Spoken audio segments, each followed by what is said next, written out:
Everyone, good evening and welcome back to my another vlog. तो friends, आज के video में हम बात करने वाले हैं जो ऑनलाइन कोर्स हमने परचेज किया है वो कहाँ से परचेज किया है, कितने का पड़ा है, कितने महीने का कोर्स है और उसमें कौन कौन सा सब्जेक्ट, कौन कौन से टीचर पढ़ा रहे हैं, सारी चीजों पे बात करने वाले हैं आज। क्योंकि एक फुल रिव्यू वीडियो होने वाली है कि वहां से कोर्स परचेज कर सकते हैं, वहां की क्या प्लस है, क्या माइनस है, सब कुछ सारे पॉइंट पे हम लोग बात करने वाले हैं। तो आज ब्लॉग मेरा एडिट हो गया था लेकिन उसमें इतना स्पेस नहीं था कि मैं कोर्स का रिव्यू दे सकूं उसमें, तो इस वजह से वो ब्लॉग ना शेयर करके अभी शाम के 7 बज रहे हैं और मैं ये वीडियो शूट कर रही हूँ। तो चलिए सबसे पहले हम कुछ ऐसी चीजों पे बात कर लेते हैं कि हम किसी भी कोचिंग को ज्वाइन करते हैं तो उसमें क्या क्या देखना चाहिए और किसी कोचिंग को हम क्यों ज्वाइन करें। ये मन में क्वेश्चन आता है क्योंकि इलाहाबाद में आप देखेंगे हर गली में, हर मोहल्ले में, हर सोसाइटी में आपको एक कोचिंग मिल जाएगी। कोचिंगों की भरमार है, एक रास्ते पे आपको 4-4, 5-5 कोचिंगें मिल जाएंगी।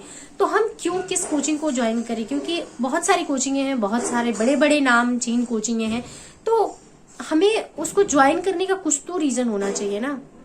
तो कोर्स के रिव्यू से पहले हम बात कर लेते हैं कि क्या कोचिंग ज्वाइन करना बहुत कंपलसरी है, क्योंकि बहुत सारे बच्चे हैं जो फाइनेंशियली स्टेबल नहीं है, वो कोचिंग नहीं ज्वाइन कर सकते हैं। तो क्या क्या प्रॉब्लम्स आती है, क्यों जरूरी है कोचिंग ज्वाइन करना और क्यों जरूरी नहीं है, उन पे पहले हम बात कर लेते हैं। तो फॉर एग्जांपल क्योंकि मैं अपना एक्सपीरियंस आप लोगों के साथ शेयर कर रही हूँ, तो मेरा मानना ये है कि अगर आपका बेसिक तैयार है बहुत अच्छे से तो आप कोचिंग ना ज्वाइन करें। कोई जरूरी नहीं होता है कोचिंग ज्वाइन करना। अगर आपके कांटेक्ट में कोई ऐसा पर्सन है जो आपको टाइम टू टाइम गाइड कर रहा है कि किस तरीके से आपको सिलेबस कंप्लीट करना है, किस तरीके से अपनी स्टडी करनी है, क्या उसमें पढ़ना है, क्या नहीं पढ़ना है, अगर इतनी बारीकी से कोई बताने वाला है तो कोचिंग की आपको बहुत ज्यादा नीड नहीं है।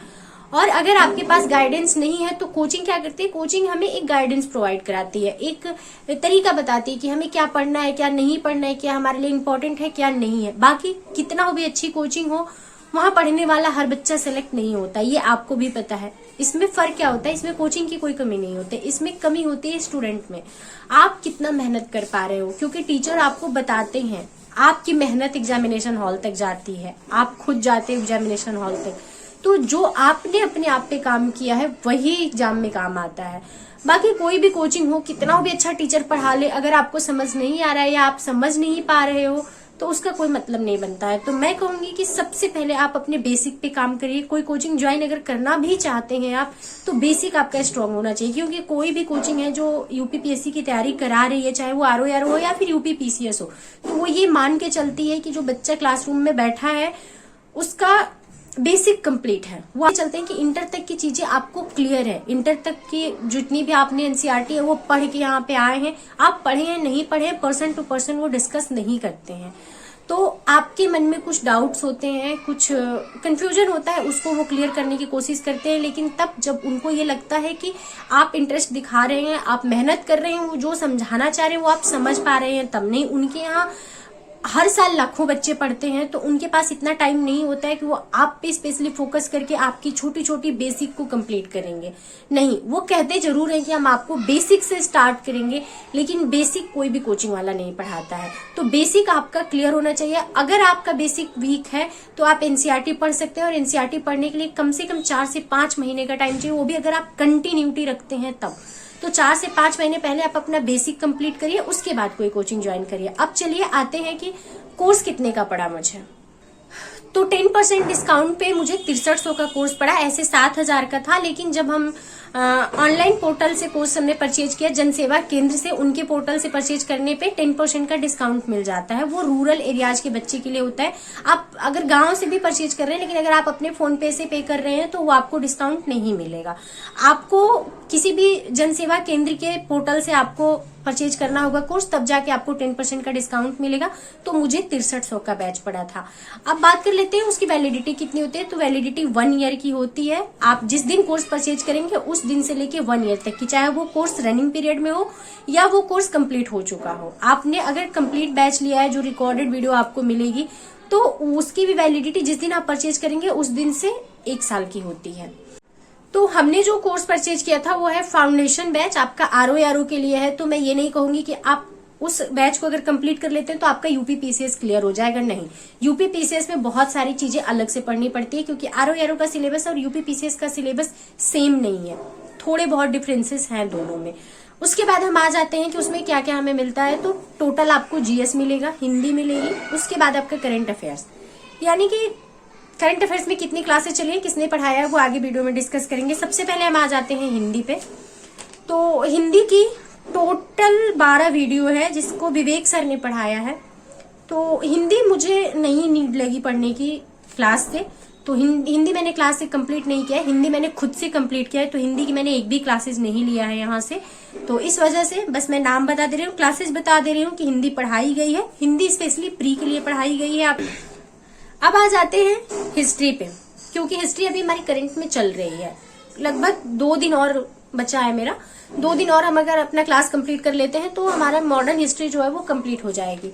और सबसे बड़ा पार्ट जो हिस्ट्री का है वो मॉडर्न हिस्ट्री में ही आपको पढ़ना पड़ेगा।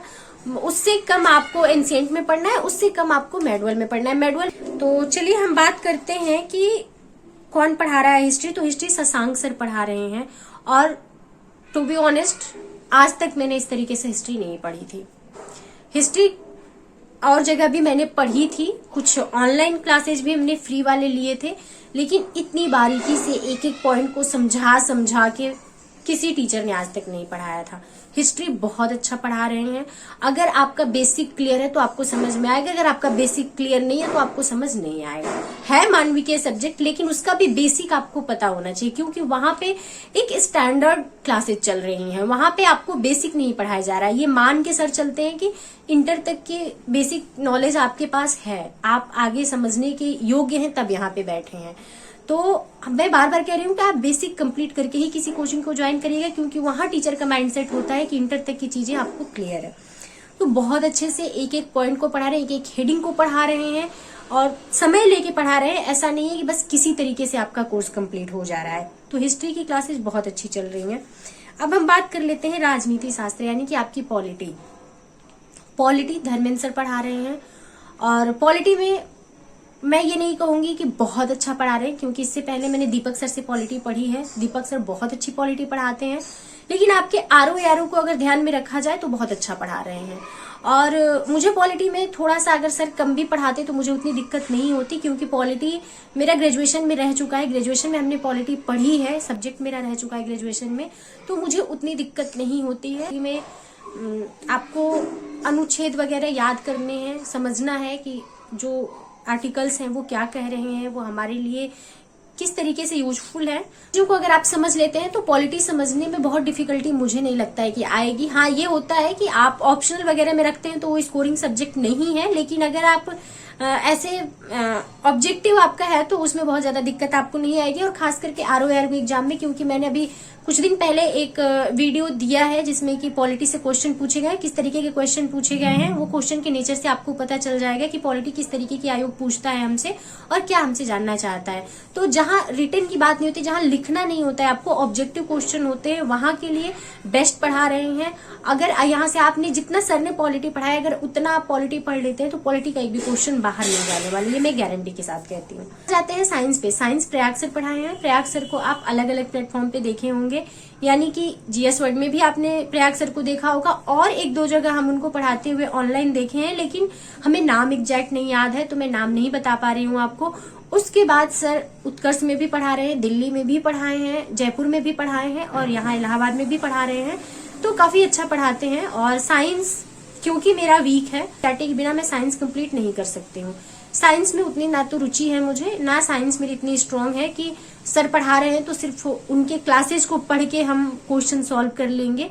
तो बीच बीच में मैं पढ़ती रहती हूँ एनसीईआरटी, ताकि हमारी बेसिक को लेके कोई इशू ना आए।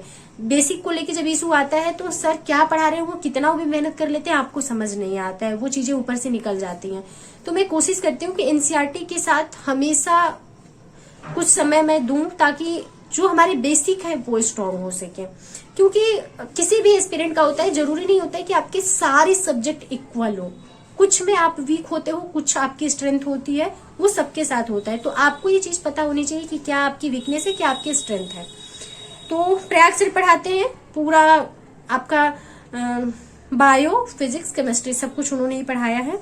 उसके बाद कंप्यूटर की क्लासेस, जो कि कंप्यूटर से बहुत ही कम क्वेश्चन देखने को मिलते हैं हमारे एग्जाम में, लेकिन कभी कभी हो जाता है कि 2-4 क्वेश्चन आ जाते हैं, तो उसको संजय सर ने पढ़ाया, जो कि 5 क्लासेस में कंप्लीट कर दिया है। उसके बाद वैभव सर पढ़ाए हैं और शैलेश सर पढ़ाए, यानी कि जियोग्राफी को 2 टीचर पढ़ाए हैं।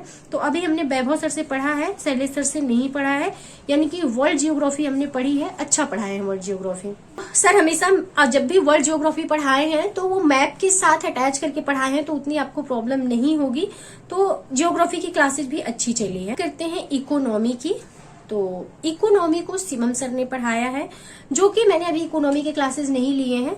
इकोनॉमी इससे पहले हम कंप्लीट कर चुके हैं अपनी, तो इस वजह से इकोनॉमी पे बहुत ज्यादा फोकस नहीं हुए, क्योंकि जस्ट एग्जाम से हमने पहले ही कोर्स परचेज किया था, तो मेरे पास इतना टाइम नहीं था कि मैं इकोनॉमी को बैठ के कंप्लीट करूं। और इकोनॉमी से मैं सही बताऊं तो सबसे ज्यादा जो क्वेश्चन पूछा जाता है वो आपके करंट से कनेक्ट करके पूछा जाता है। तो करंट अगर आपका बहुत अच्छा तैयार है तो इकोनॉमी के काफी हद तक क्वेश्चन आप कर ले जाते हो। तो इस वजह से इकोनॉमी को हमने सबसे लास्ट के लिए रखा है कि सबसे लास्ट में हम इकोनॉमी को कंप्लीट कर लेंगे। और ये रहा, सारे सब्जेक्ट हमने बता दिए। अब आ जाते हैं करंट पे, जो कि आप लोगों को बहुत डाउट रहता है करंट में। तो जब आप कोचिंग में बात करते हैं एडमिशन लेते वक्त, तो आपको कहा जाता है कि आपको कोई भी मटेरियल बाहर से लेने की जरूरत नहीं पड़ेगी, सारी मटेरियल हम प्रोवाइड कराएंगे। तो हर कोचिंग के कुछ प्लस होते हैं, कुछ माइनस होते हैं। अभी तक हमने जो बात किया वो कोचिंग की प्लस पॉइंट था। अभी तक हमने जो बात किया वो कोर्स परचेज करेंगे तो आपको वो सब कुछ मिलेंगे, सारे बेनिफिट्स आपको मिलेंगे। लेकिन अब वहां पे कुछ निगेटिव पॉइंट है जिसपे हम बात कर लेते हैं। तो जब बात आती है करंट की, करंट में आपको प्रॉपर क्लासेस नहीं मिलती हैं, करंट में आपको प्रॉपर मटेरियल नहीं प्रोवाइड कराए जाते हैं। ऑफलाइन का मैं नहीं बता रही हूँ, मैं ऑनलाइन का बता रही हूँ। और जब तक आप एडमिशन नहीं लिए हैं तब तक कोई भी कोचिंग वाला है, जब आप कांटेक्ट करते हैं वो आपको बहुत अच्छे से इन्फॉर्मेशन कन्वे करता है, लेकिन जैसे ही आप एडमिशन ले लेते हैं आपके मैसेज का रिप्लाई आना बंद हो जाता है। ऑनलाइन की सबसे बड़ी माइनस पॉइंट यही है। ऑनलाइन में फीस तो कम लगती है, लेकिन ऑनलाइन में आप डायरेक्ट कनेक्टेड नहीं रहते हो। कोचिंग की क्लासेस सिर्फ अभी तक 2 चली है पूरे बैच में, एक 10 सितंबर को क्लास चली थी, एक 15 अक्टूबर को क्लास चली थी। तो करंट के लिए अगर आप कोचिंग पे डिपेंड रहोगे तो करंट आपका पूरा चला जाना है। तो कोचिंग पे डिपेंड नहीं रहना है, आपको करंट अलग से तैयार करना पड़ेगा। करंट के लिए आपको कोचिंग से कोई भी मदद नहीं मिलने वाली अगर आप ऑनलाइन बैच परचेज कर रहे हो तो। ऑफलाइन का मुझे नहीं पता, मैगजीन वगैरह वो प्रोवाइड कराते होंगे ऑफलाइन वाले बच्चों को, लेकिन ऑनलाइन में ऐसी कोई फैसिलिटी आपको नहीं मिलती है। तो ये रहे कुछ प्लस कुछ माइनस। उम्मीद करती हूँ कि वीडियो आप सभी को पसंद आएगी। और कर लेते हैं, हिस्ट्री बहुत अच्छी पढ़ाई गई है, जियोग्राफी बहुत अच्छी पढ़ाई गई है, पॉलिटी बहुत अच्छी पढ़ाई गई है, जो कि 3 सब्जेक्ट को मैं कहूंगी कि सबसे ज्यादा वेटेज भी आपको यहीं से देखने को मिलता है। करंट का अच्छा खासा वेटेज है, लेकिन करंट आपको नहीं देखने को मिलेगा। आपको एक चीज और मैं भूल रही हूँ, आपको उत्तर प्रदेश स्पेशल भी पढ़ाया गया, जो कि इमरान सर ने पढ़ाया है। तो अगर इमरान सर को आप देखे होंगे जीएस वर्ड के यूट्यूब प्लेटफॉर्म पे भी सर पढ़ाते हैं, तो काफी अच्छे टीचर हैं वो। करंट के और यूपी स्पेशल के बहुत अच्छे टीचर हैं वो। पॉलिटी भी बहुत अच्छा पढ़ाते हैं। तो 3 सब्जेक्ट उनका हमने देखा है, जो कि फ्री क्लासेस में देखा था, तो वो बहुत अच्छा पढ़ाते हैं। तो आप अगर कोर्स परचेज करना चाहते हैं तो 4 चीजें आपको बहुत अच्छी मिलेगी। यूपी स्पेशल बहुत अच्छा मिलेगा आपको पॉलिटी बहुत अच्छी मिलेगी, हिस्ट्री बहुत अच्छी मिलेगी, और आपको जियोग्राफी अच्छी मिलेगी, साइंस भी ठीक ठाक मिलेगा। साइंस मेरे लिए क्या डिफिकल्टी वो आप समझ सकते हैं, मैं बहुत बार शेयर कर चुकी हूँ आप लोगों के साथ। तो इतनी चीजें आपको अच्छी मिलेगी, लेकिन करंट के लिए आपको कोई मटेरियल वहां से नहीं मिलेगा। करंट के लिए आपको अपने से एफर्ट लगाना पड़ेगा, अपने से तैयार करना पड़ेगा। तो चलिए इस वीडियो को बहुत लंबा नहीं करते हैं। उम्मीद करते हैं कि आप लोगों को क्वेश्चन का आंसर आपको मिल गया होगा। और आप लोग अगर कोचिंग ज्वाइन करना चाहते हैं तो जो जो बातें हमने बताई है उन सारी चीजों को आप ध्यान में रखेंगे और आपको इस वीडियो से हेल्प हो सकेगी, ये उम्मीद के साथ इस वीडियो को हम यहीं पे एंड करते हैं। आप लोगों से मिलते हैं अपने ब्लॉग में।